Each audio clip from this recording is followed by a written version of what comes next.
Si nous tous, on commence à nous revendiquer, moi je suis tel, on les met en avant, les combats de ma communauté, attention, on risque de tomber dans un piège. Alors je reviens spécifiquement sur votre question. N'oubliez pas que nous avons un chargé des missions du président de la République qui est issu de la communauté qui est la vôtre. Et que les questions de ce qui se passe actuellement dans les hauts plateaux, c'est des questions qui nous préoccupent tous. Mais parce que vous avez parlé d'histoire, il fallait peut-être rappeler aux uns et aux autres que les Banyamulenge et ceux qui sont dans les hauts plateaux n'ont jamais été comme communauté alliée du Rwanda. Au contraire, depuis 96, peu plus tôt d'ailleurs, les Rwandais ont amené les Red Tabara là-bas, qui sont des rebelles qui veulent faire tomber le pouvoir au Burundi, qui vous tuent et vous massacrent. Et aujourd'hui, nous, comme République démocratique du Congo, souvenez-vous, septembre 2019, le président de la République l'a dit à Londres que les Banyamulenge étaient des Congolais. Alors, ne tombons pas non plus dans les pièges, parce que quand j'entends les Banyarwanda, vous savez, ces questions-là, c'est des questions qui sont d'une grande sensibilité. Nous sommes, je rappelle que nous avons 9 pays voisins. On a des langues qui sont parlées des parts et d'autres. Chez nous, on peut l'appeler les Kihutu. De l'autre côté, on appelle les Kinyarwanda. Mais c'est des langues qui sont similaires. De l'autre côté, on peut appeler les Kirundi. Alors, il faut que nous tous, c'est pour ça que dans cette guerre, je nous conseille à nous tous de bien lire notre histoire, d'où nous venons. Parce qu'au sens de la Constitution, je crois qu'il est dit que les peuples qui sont arrivés en RDC dans les années 60 sont considérés comme tels. Alors, s'il vous plaît, par rapport à la vision de grandeur que nous avons pour notre pays, apprenons à nous accepter. Première chose. Deuxième chose, spécifiquement sur la question de Banyamulenge, mais le premier qui discrimine les Banyamulenge, c'est Paul Kagame, parce qu'il sait justement que dans notre communauté, il y a des susceptibilités ou des sensibilités. Il joue sur cette question pour dire, ah voilà, lorsqu'il joue sur cette question, les Congolais s'énervent, moi je vais aller protéger les Banyamulenge et moi, je massacre les tels. Les autres communautés s'élèvent et ils créent la division chez nous. Mais c'est pour ça que le président de la République, c'est les remparts contre la discrimination. Moi je suis né d'une mère ronde et d'un père kassaïen. Est-ce que je dois rappeler les chapitres des années 90? Est-ce que ça nous a aidés ou pas? Alors pourquoi nous aujourd'hui au XXIe siècle, nous sommes au Canada, un pays qui accepte d'avoir des députés congolais, noirs? Pourquoi nous voulons nous regarder sous les prismes de nos origines et penser que c'est une question qui doit nous diviser?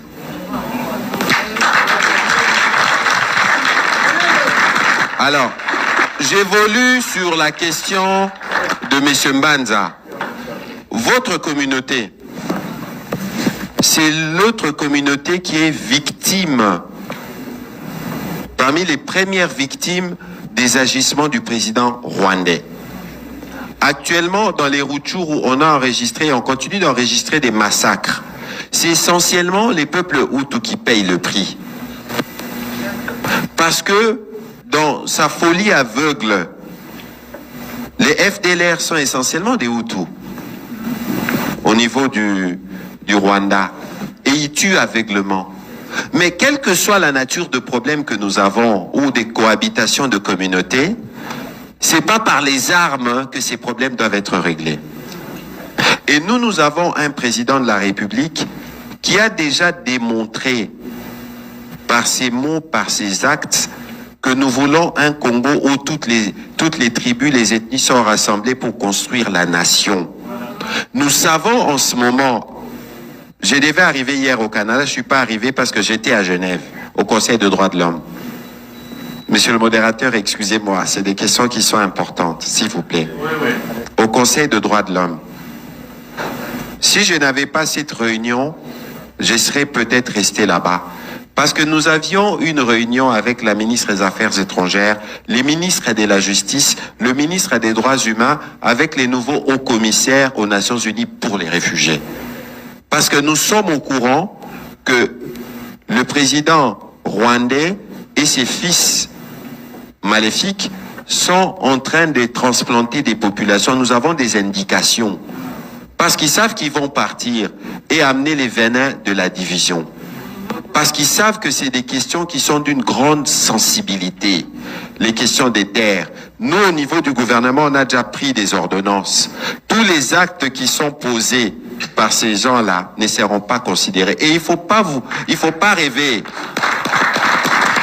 Moi, je vais vous rassurer que même si ça prend du temps, ne pensez jamais que les parties du territoire qui sont occupées deviendront rwandaises un jour. Jamais. Ni vous, ni nous, ni nos enfants. Et d'ailleurs,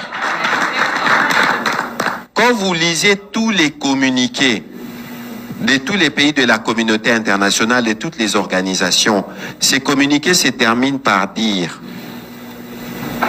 nous appelons au respect de l'intégrité territoriale et de la souveraineté de la RDC.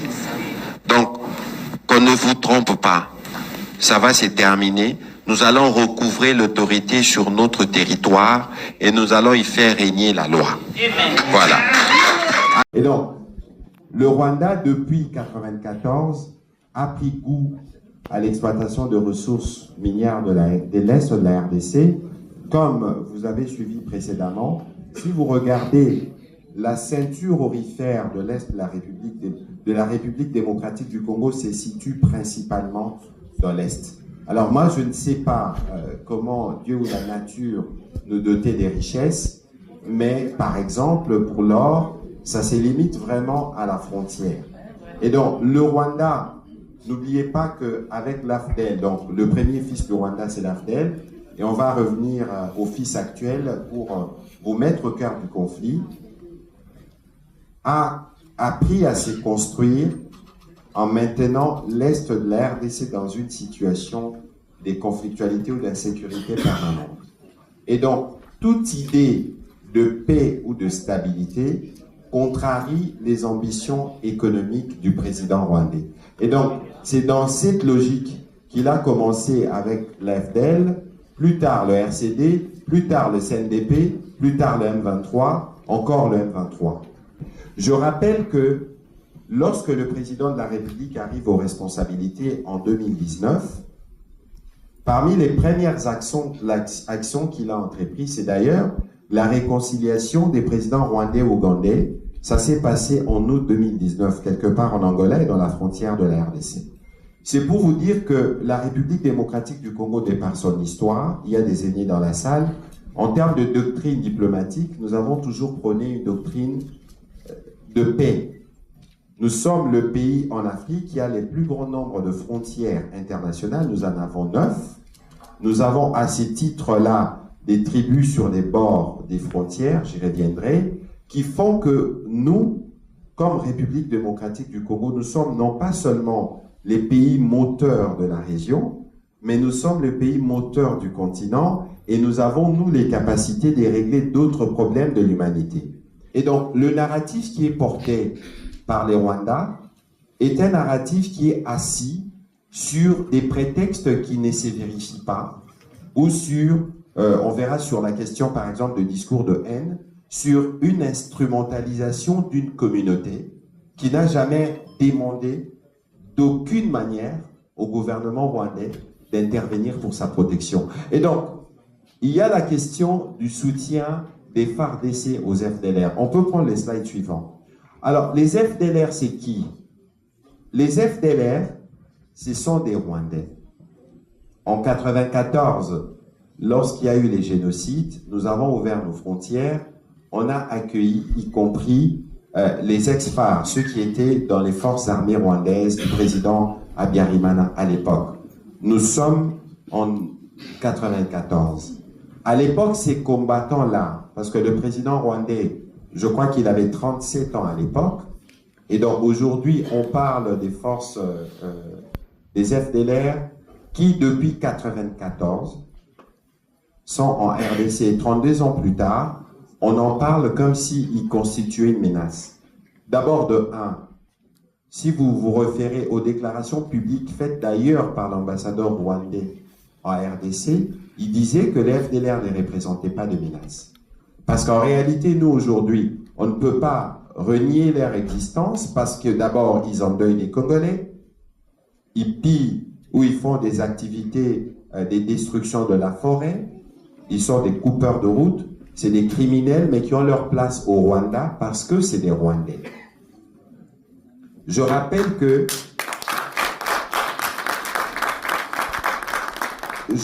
aussi à ces propos, justement, que parce que conscient de la menace, nous, avant même que le président de la République n'arrive aux responsabilités, parce que cette guerre, comme j'aime à le dire souvent, c'est pas la guerre du président Tshisekedi. C'est une guerre qui a commencé depuis 1994, et tenez-vous bien, c'est une guerre qui a emporté 2 chefs d'État, c'est une guerre qui a emporté des millions de Congolais, et c'est une guerre qui a décimé des millions de familles, et c'est une guerre qui continue de décimer encore de familles. Vous avez suivi l'exposé du prof Maïcha tout à l'heure, et donc ça doit s'arrêter. Et je pense que nous tous, nous avons une responsabilité là-dessus. Et donc, dans les tableaux du milieu, vous allez voir que nous avons, nous, organisé des opérations nous-mêmes. Souvenez-vous que l'honorable Vital Kamerhe a été évincé de son poste en 2010 parce qu'il avait reproché au président Kabila d'avoir autorisé des opérations conjointes avec les troupes rwandaises sans l'aval du Parlement. Et donc, sur la question des FDLR, ce qu'il faut retenir, c'est que c'est des Rwandais qui doivent rentrer au Rwanda et que c'est des forces qui ne représentent pas des menaces à la sécurité du Rwanda. Et nous, comme République démocratique du Congo, nous avons pris l'engagement, y compris, on vous a distribué les accords de Washington, de traiter cette question parce que c'est une question des forces qui se trouvent sur notre territoire. Mais on ne peut pas traiter cette question durablement pour les résidus qui restent tant que les troupes rwandaises sont sur notre sol, parce que pour la plupart, ils sont dans la partie du territoire occupée par les forces rwandaises. Alors pourquoi nous les présentons comme un prétexte? Parce que souvenez-vous, les différentes mutations du Rwanda. N'oublions pas, c'est aussi l'histoire, même si ce n'est pas une belle histoire, qu'en 1997, c'était un Rwandais qui dirigeait les forces armées dans notre pays. James Kabarebe, qui est aujourd'hui sanctionné par les gouvernements américains, qui est à l'architecte de toutes ces guerres à répétition dans l'est de la RDC. N'oublions pas qu'il y a eu les RCD qui ont occupé les parties du Kivu pendant plus de 3 ans. Ces FDLR, ils étaient là. Quand le président de la République est arrivé, et les chiffres sont renseignés là, nous avons continué à les rapatrier parce que c'est des Rwandais et ce n'est pas tous qui sont des unités qui peuvent combattre, parce que pour la plupart, ils ont l'âge du président Kagame. Tout au moins ceux qui, en 1994, s'étaient réfugiés en RDC, quelles sont les capacités qu'ils ont pour se maintenir pendant 32 ans et représenter une menace. Et aujourd'hui, dans les narratifs mensongers du Rwanda qui a évolué, on vous parle d'idéologie génocidaire.